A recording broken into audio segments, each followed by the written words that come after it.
Jeff Bradford, known as Mr. Bradford to the students in his bands, was precise in his instruction, quick and exact in his discipline, and always there with a ready smile when a success surprised him. He taught scores of young people to love bands and music. He directed the high school band at the Ponce de Leon for 1 year, his first year. He would then be the band director at Greensboro High School for 5 years, Augusta Raw Junior High, and Tallahassee for 8 years, and then lead the Godby High Band for 18 years. He retired in 1985. In this span, he also managed to rehearse, chaperone, chase down, and outmaneuver a number of Leon High School marching redcoats.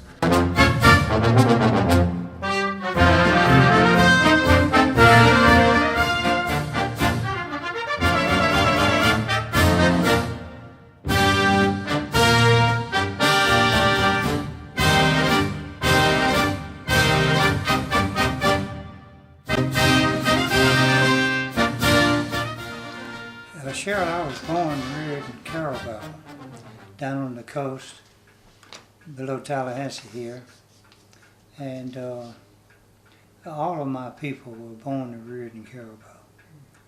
And as far as my early music training, and I'm the only musician that came out of the Bradford family.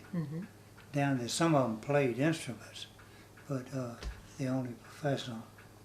And when I was in elementary school, I studied violin. It was a little orchestra. And then I studied piano for several years from a private teacher. And when I was in about the 6th grade, they hired a band director down there. So that's when I started in the band. And I started out on saxophone. I just liked the looks of it. And so I played sax, and then a little bit later I had to start playing clarinet because I played with a high school dance band. And the sax players have to double on clarinet. And fortunately, like your dad and I, we both were basically jazz musicians. So was my high school band director. And of all things, he played clarinet, sax, and banjo. He played with the earlier, some of the early circus bands. In fact, his he played with the Mighty Hag circus band, which was wintered in Albany, Georgia. And the band director of the Mighty Hag was Harry James' daddy, the great trumpet player. And so our band director, he taught Carabel and Apalachicola. And he more or less taught us a lot of jazz. We played more jazz and swing with the high school band than we did anything else, other than maybe Sousa. But it was about, the band was maybe 32, 33 pieces, but we had a lot of talent. And it was very, in those days we didn't have symphonic bands. We just had bands. And that just had the basic instruments, you know, the clarinets, flutes, tuba, percussion. But and we used mellophones, no French horns. So, but it was a good experience, and I was in the first group of high school kids that went to band camp at FSU. And the first band camp there, which was basically for directors, and we were kind of guinea pigs. And that first camp at FSU, it was Florida State College for Women. Then. What year would that have been? What year was that? Do you remember? 1943. Okay. And which was, I was a junior. I graduated from Carabel in 1944. And had a whole month before I went in the Navy. Okay. And Did you keep up with your music in the Navy, or? Yeah, I didn't. For a while, I couldn't get in the Navy band because I was in what they call Navy Reserve, and they would only put people in the band that had signed up for a 4-year hitch. Okay. And I was in the group in for 2 years. But I got it worked around. I was in a base police group, so we carried a gun all day. And so there was a squadron, VJ4 squadron, and they had a band, and they needed a sax player. So I went with the VJ4 band, but I was still in the police unit. And so all of a sudden, VJ4 transferred out. And so the leader of VJ4, who was a very fine trumpet player, and he went to see the leader of the Maryland band, which was the finest dance band in the Navy on the East Coast. And so he got us in the Maryland dance band. Wow. Me on sax and clarinet, and he on trumpet. Okay. And to show you the caliber band, when the war ended, of course all the reserves were transferred out, which included me and the trumpet player. And to give you an idea of the caliber of musicianship in that band, our first and second trumpet player went with Benny Goodman. Oh, for goodness sakes. And our piano player and leader went with Tex Beneke. Oh, for goodness sakes. So it was And talented. it was really the classiest thing I'd ever played with. Wow. Want me Okay. All right. We'll stop right here for Your early background, what do you think it was that made you decide that you were a musician for life? Well, I think probably coming up in Carabel, there wasn't a lot of things to do. And when Frank Lodwick, the band director, moved there, just practically all of my friends played in the band. And like I say, we had about 32, 33 piece band. And we'd play it at each other's houses and practice. And so it just kind of got going, and then just about all of us went to band camp together, and it was just kind of the thing to do. May I ask, who were the instructors at band camp at that time? The two main instructors were Pop Custat from Sebring and Otto Croshaw from Lake Wales. See, they had to have a degree because that's what the camp was for high school band directors without degrees. So they had to go to that band camp every summer to recertify. Okay. And the camp was actually started by Doak S. Campbell, and I can't think of the man that was superintendent of education. Bailey. Thomas Bailey. And Doak Campbell actually started that camp together. Okay. And how many years did you attend the camp? How many? Just 1 year. Just the 1 year. Because the second year I graduated, and then I went in the Navy.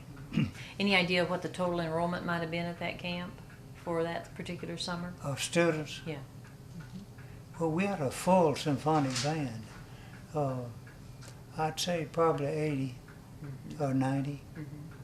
And the two teachers, the two gentlemen, did all the teaching of the classes and all the They band taught rehearsals? all the classes, and everybody else were high school band directors.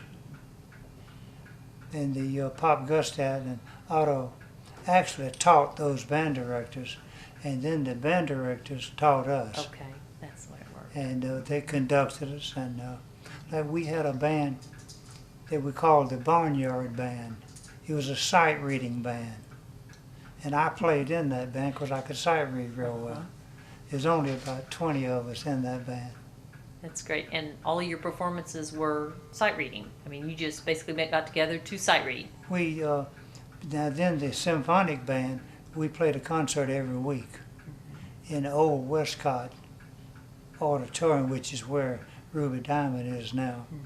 And then in those days there was a bandstand back of the courthouse, right down on Calhoun Street. And we played there every once in a while. Very interesting. The music that you played. We played the standard literature that the bands played for many years. The Henry Fillmore stuff, John Philip Sousa, Paul Yoder, most of the standard stuff. There wasn't all that much high school band music then. Mostly transcriptions? Or were even... The big stuff we played were transcriptions. And that's about all was available. Okay. So what would you say generally the school music programs were like when you were young, statewide? Well, they were all small.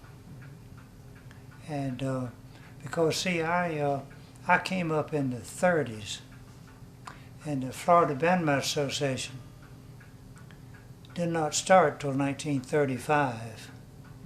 So I was in on the very early part, because I was playing in a band by 39. And but there were quite a few bands. The Lynn Band was going in the 30s, but it was mostly a marching band. Parades and the Bay Band, Bay High Band. Panama City was a pretty good sized band, and Quincy had a very good band. Wow. Okay. And Mariana, one of Mariana's directors was played with John Philip Sousa. Okay. And Pensacola had 3 or 4 bands. And but about all of the small towns had bands, like Carabel, Apalachicola, Port St. Joe. School bands, not community bands, but school They were bands. small bands. And just about all the small towns, Cottondale, all the way through, around the state. So there was definitely interest in... All of a sudden there was a lot of interest. And then the school system hired all these band directors. They were professional musicians that didn't have a job. And so that's the reason why the FSU band camp was set up, to teach those, they were jazz musicians, how to be band directors. Okay. And there were a lot of them. You remember Orrin Whitley. Oh, sure. Orrin was from Tallahassee. I didn't realize that. He came out of the, before the Lynn Band, there was the Capital City Band. And the director of that was, we called him Captain Koscielny. And he was a German. And in fact, they let him go because he was German. That was during the war. And he moved to Jacksonville. He's a violinist. Very good teacher. Very good. Then that's something. But- And good-sized band? At that time, Capital City was a pretty good-sized program? No, it was a small Okay. band, maybe 30 Okay. at the most. Okay. But it was all Good. mostly a concert band. Did a little bit of marching. And Any competition between the orchestra programs and the band programs, or how did that play out? there were almost no orchestra programs. Okay. During that time, Lynn High School had a small orchestra. The lady taught, I can't remember her name, but I know she was there. And then Caravel had a small orchestra until the band director came in. And they combined it, and I believe that's what happened at Leon High School when It did. Mr. Hobbs came. That's That right. that one year he had an orchestra and a band. And then, All the places that had band directors, pretty well the orchestra went, because the orchestra couldn't march. right, right.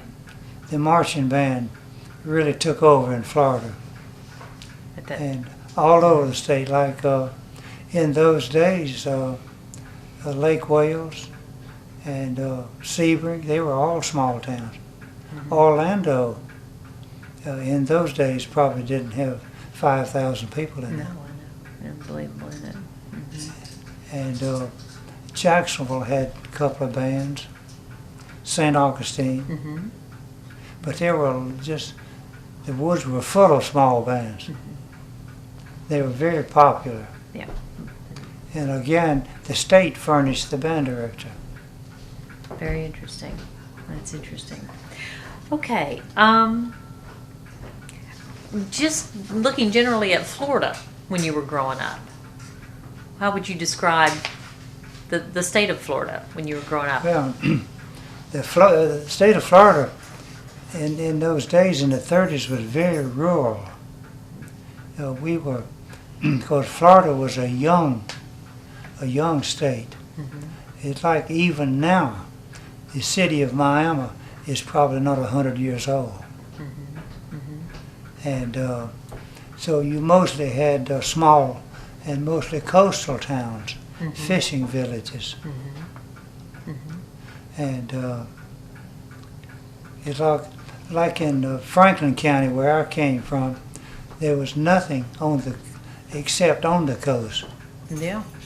You had Alligator Point and Caravel, Apalachicola, Port St. Joe, and there are no inland cities, and still aren't in Franklin I was going County. to say that was pretty much that way until I left. Now you're seeing, I guess you'd have to describe it as sprawl now, where there are, parcels that are being bought up and developed. That's a little right. bit, Now but- even your big South Florida cities are on the coast. That's true. That's the desirable spot, I guess. Yeah, all of you. But it sounds like there was lots of interaction between these small places. If Right. Everybody seemed to know each other. you came up to camp and And they, like in this part of the country, the people, okay, yeah, you're the fine. people mostly moved in after Tallahassee, moved into Wakulla County, and then because of the river system, most of the people in Caravel came from Wakulla County. Yeah. And people on the Apalachicola River. My grandmother was born in Bluntstown Yeah. because She just went you down the could river. get from Bluntstown to Caravel by water. That's right. The rivers were the roads. That's right. You went to Apalachicola River, then to the bay, and then or in the Caravel River and into Caravel. That's right. And you didn't had almost no bridges in those days. You got across the rivers on ferries and hand pulled